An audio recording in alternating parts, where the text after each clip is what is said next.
What's up, YouTube? Merry Christmas, Feliz Navidad, Happy Hanukkah, Happy Kwanzaa, all that nice, fine, good stuff. Hope y'all having a good one. Hope y'all had a good Christmas. Y'all got to spend time with family and friends, and y'all ate a whole bunch of food and got a whole bunch of presents and just be able to chill and just watch some sports. Cause your boy right here with another sport topic for YouTube. So, the Texans lost to Pittsburgh Steelers on Christmas Day in NRG Stadium, 34-6. But we know it's nothing to really break down about the game. I mean, nobody who really cares, to be honest, why we need to break down. Some of the things that were talked about from the game was the goal line, the throwing out shotgun 4 straight times and not running the ball when we was running the ball effectively in the game. And to that, I want to say, really, who cares? I mean, at this juncture of the season, you just really want to get the ball up to Hopkins. You just want to feed Hopkins and want to get Hopkins stats and just make sure he's an all-pro, first-team all-pro. That's really what they're trying to do. So I have no question that. My only issue from that game is when TJ got knocked out with a concussion and they put Heineken in. They should have just kept Heineken in. Like, TJ should never came back in the game. Not because I don't think he cleared the protocol, because I'm pretty sure he did clear the concussion protocol, but let's see what Heineken. I just want let's watch something new. Let's see what Heineken can do. Who knows? Maybe Heineken in the future could be a good backup for you. I don't know. I would like to see Heineken play a little more also because I wanted Hopkins to get a touchdown from Heineken, so he could add to the number of quarterbacks he's gotten touchdown passes from. Because this NFL. It's like the most in the NFL in that, like, in a 3-year span of how many quarterbacks have tossed them touchdown passes. And that's what I want to talk about. People said it during the season. Some Texan fans have been saying it since 2 years ago. Again, I'm a diehard Texan fan, watching them every Sunday. Every time they play, I'm watching them. Even like my people opened up Christmas gifts, I was in the room watching the game because I gotta watch the game. I'll see y'all later. Let me watch this game. And I'm a Hopkins fan. But I'm also probably the biggest Hopkins critic that's a Texan fan. Especially after he got that contract, and then how the first 2 games of the season, he was dropping balls that, one, he normally don't drop anyway, but damn sure, for the money that you pay him, he's being paid as the number 1 receiver in the NFL, you don't drop those type of catches. And, you know, the guy from the Cardinals, one of the Cardinals coaches told him he's the best receiver in the league. He said, I know. Then Randy Moss and Charles Woodson and Matt Hasselbeck during that Monday night game against the Ravens, all 3 of them said the same thing, that Hopkins is the best receiver in the NFL. And a lot of people saying, no, he's not. No, okay, it's whatever. But I want to give it to him now. I'm giving it to him now. D-Hop is the top receiver in the NFL. D-Hop versus everybody. Hopkins is the best receiver in the NFL. Like, at this juncture right now, Hopkins is the best receiver in the NFL. I know what you're going to say about your Antonio Browns and your Julio Jones and your Odell Beckhams, and even some people have the audacity to argue Dez Bryant. Get out of here. But, 1, Beckham is hurt. 2, it's kind of the same thing with Julio. Julio, and I'm a huge Julio fan too, and from a physical standpoint, Julio is better. But Julio has those injury bugs as well. Something Hopkins doesn't have. Hopkins has always been durable. The best ability is availability. He's always there. And then Antonio Brown. Now, don't get me wrong. Antonio Brown is an elite receiver. But what is his numbers like without Big Ben? Because the games that he doesn't play with Big Ben, his numbers are very, very suspect. Hopkins with Hoyer, Mallett, TJ, Savage, and Whedon. Well, no, Savage didn't play yet, but Whedon still held 1,500 yards, still 11 touchdowns. The only time he actually had an issue was last year with number 17. We only had 900 yards and 4 touchdowns. But this year, with Watson, which you see what he did when he got a quarterback with Watson, Savage, and now TJ, still over 1,300 yards and 13 touchdowns. Like, come on. Like, it don't matter who's throwing outside quarterback 17, obviously. It don't matter who's throwing him the ball. He going to come up with it. And he putting up numbers no matter who's throwing him the ball. Something that Antonio Brown can't say. Julio got Matt Ryan. Julio has an MVP throwing him the ball. Even though I have issues about Matt Ryan is still an MVP. He still won the MVP. He got him throwing the ball. Dez had Romo back in the gap. You know what I'm saying? I mean, Odell, he do got Eli. Eli's better than all those Texan quarterbacks I named, probably except for Watson. But Watson only played 7 games, so we can't really. And Eli has 2 Super Bowl rings, so you can't really say Watson better than him because Eli got 2 Super Bowls, and Watson only played 7 games. But these guys got these type of quarterbacks throwing them the ball. Hopkins don't have it. And you seen what he did when he had Watson. When somebody who probably is going to be that, who's going to be probably a Hall of Fame type quarterback. When you seen an elite quarterback with him, you seen the type of numbers he was able to put up. And that's probably the reason why his statistics are so off the charts this year. Is because he played 6 games with Watson, and he was able to give those numbers. But let's look at him. Catching. He's fifth in catching with 96. You got Jarvis Landry leading the league with 103. Antonio Brown 101. Larry Fitzgerald 101. Thomas from New Orleans 89, and Hopkins got 96. I mean 98, but Hopkins got 96. So he's 5th in the league in receptions. So he's probably gonna finish off like 4th, 3rd possibly.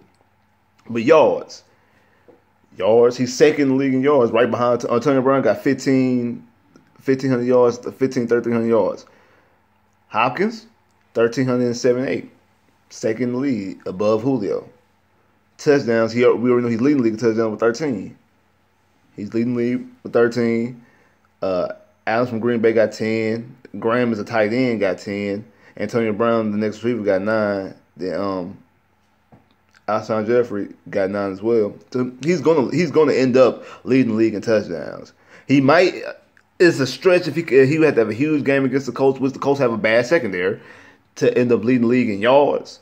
But I mean, I don't see Adams getting 4. Adams about to get 4 touchdowns in the last game of the season just to take the lead and have to get at least 3 just to tie. So I don't see him getting 3 or 4. He might get 2, and that might even be a stretch because he might just get 1, and might just get none. And then again, that's if Hopkins doesn't score anymore. Who knows? Hopkins might get another 1 or 2 touchdowns on the last game of the season if he suits up and plays. But Hopkins, okay, like. One of the reasons why I used to not want to say nothing about Hopkins is because I was looking at him through Andre Johnson's glasses. If you're a fan of my channel, you know that Andre Johnson is my favorite player, period. Of any sport, anything, he's my favorite player, period. And I'm like, he's not better than Andre. And that's probably one of my things I'm looking at him through Andre. But there's some things he do better than Andre. Because Andre my boy. But Andre can't make some catches. Like that touchdown catch he had against Pittsburgh, Andre can't do nothing like that. Like Andre don't make those circle type catches. He make good consistent catches, but he didn't make those circle catches like that. So Hopkins is definitely like that's not even arguable about the way he makes those sideline catches. He's the best sideline catcher. He's the best one-on-one receiver cornerback when it's 50-50 balls. He's the best at it to do that. When the ball's a 50-50 ball, he's coming up with it 95% of the time. Another 5% is a drop, not a drop, but incompletion because it's not picks. He's that dude when it comes to those type of possessions, and that's the reason why you can throw the ball. That's the reason why he got so many touchdowns because now we have an offense and people who want to throw the ball in the end zone. Because that was Andre Johnson's problem. They never threw him the ball in the end zone. He had to score a touchdown instead of just getting in and just scoring it in the end zone. If you see Hopkins outside the touchdown he had against that screen touchdown he had against Seattle, all his touchdowns he's already in the end zone. They jump balls. They jump balls or balls in the back of the end zone because that's the type of offense that we play with him. And I think Andre could have did those things too, but we didn't have a quarterback in Matt Schaub that could trust him. Now, it don't matter who's throwing the ball. Like I said, I wanted to see Heineken out there throwing the ball to him and see if Heineken can give him a touchdown. But I know a lot of people like, man, Hopkins ain't the best receiver in the league. And, you know, it's cool because he's not a flashy receiver. You know what I'm saying? He's not a diva. He's not flashy. He don't play for a flashy team. But, I mean, Watson tweeted after the touchdown that my bro's the best receiver in the league. And people want, you know, he going to have a sophomore slump. Hopkins ain't nothing. He's the next RG3 and all that RG4 and all that bull stuff that they were saying. Okay. All those things could be true. They very much could be.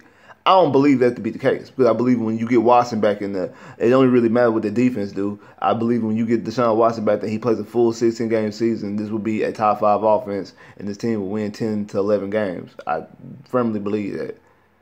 And I think you're going to see both Hopkins and Will Fuller put up crazy numbers. Now I know I'm not saying they about to score 50 points a game like they did, and Watson about to go out there and score 4 touchdowns, 3 touchdowns a game, and 300, 400 yards a game. Nah, those things are unrealistic. He gonna have flashes like that. He gonna have games like that, but that's not gonna be a every game thing. Like I said, the game I was most happy with was the Patriot game, because that 2 touchdown, 300-yard game, that was a game that you could actually build on, and you could see somebody playing that type of game for 16 games in a season.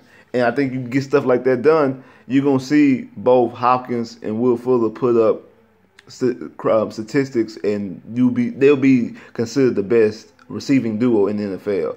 I know yesterday Will Fuller had some of his drops that you see in the scout report, because like I said, the drops that he was dropping last year when it was phased and they was just coming through his hands, those normally the drops that he doesn't drop. Those normally the balls he actually catches. He normally drops the ones that's coming to him, and that's the ones he was dropping yesterday.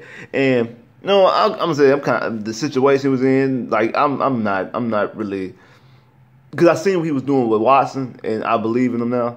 Even though I didn't have questions with him coming into the season, but seeing him with Watson, seeing the type of star he looked like he was gonna become with Watson.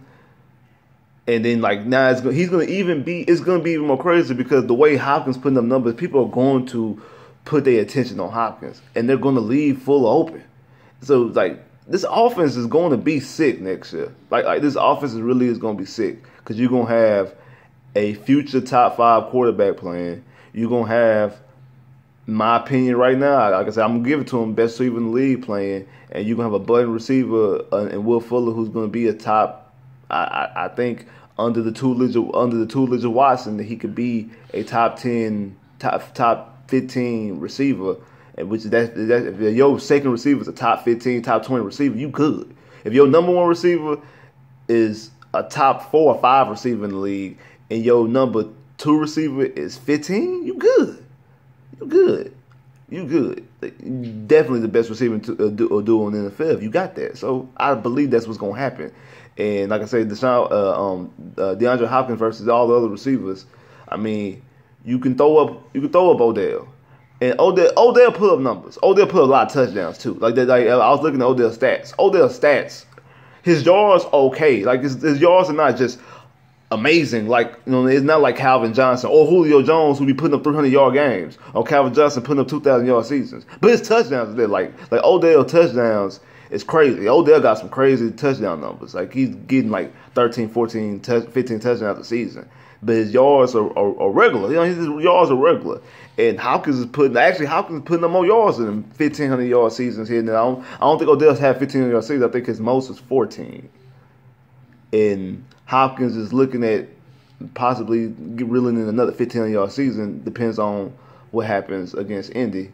He had to get 130 some yards.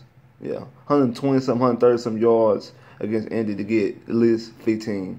So you have to see what that is. But you looking at like I say, he's definitely, you can't argue and say he's not a top 3. He's 100% a top 3 receiver. And in some people's circles, he's number 1. And right now, I'm gonna have to give it to him. I'm gonna have to give like Watson say, gotta give it to my Brody. Brody, best receiver in the league. So that's what I'm gonna give it to him. So D-top receiver in the NFL. Like, share, subscribe if you haven't, comment below if you haven't, click that bell, get more videos. I holla.